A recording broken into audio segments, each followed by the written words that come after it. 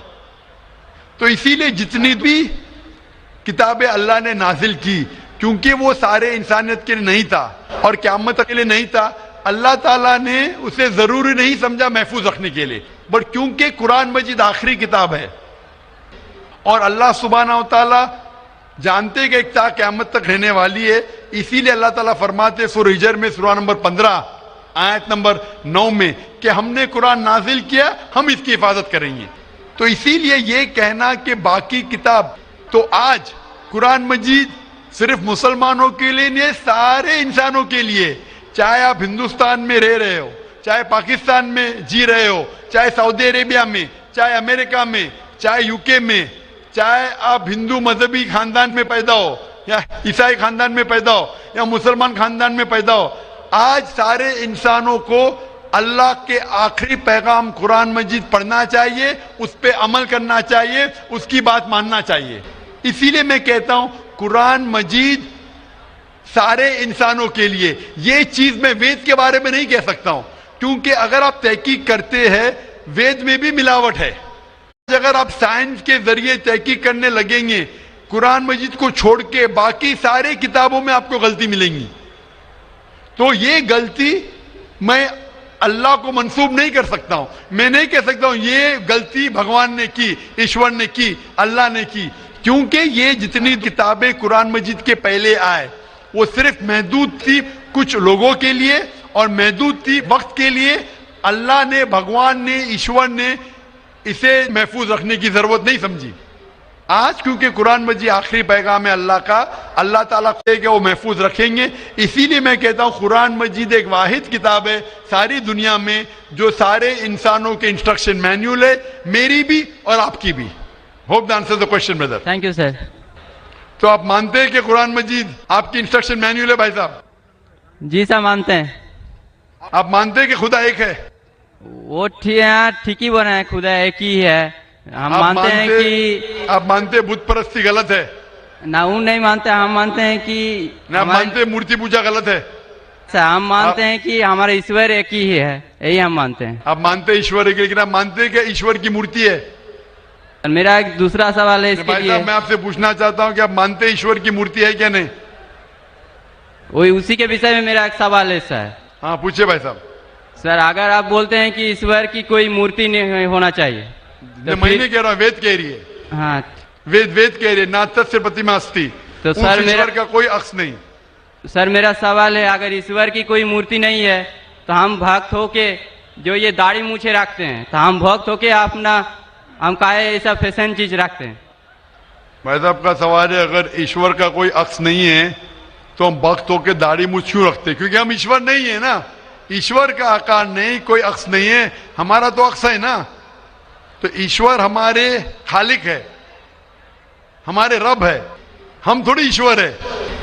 تو ہم داڑھی مونچھ رکھتے ہیں کیونکہ کچھ لوگ داڑھی مونچھ رکھتے ہیں اچھا رکھنے کے لیے, کوئی دوسرے وجہ کے لگتے. انشاءاللہ تیسرے دن جو ہے یہ پیس کنونشن کا, اس میں اس کا ڈیٹیل جواب دیا جائے گا انشاءاللہ. Thank you sir. آج کے سوال و جواب کا یہ سنہرا موقع یہاں پر ختم ہوتا ہے. اقرأ أخيا ورتل القرآن اصبح بصوتك اسمع الأكوان. اقرأ كلام الله داوي نفوسنا لنحس في أعماقنا الإيمان. كم من فؤاد كالحجارة قسوة فإذا وعى القرآن حين لانا. كم من فؤاد كالحجارة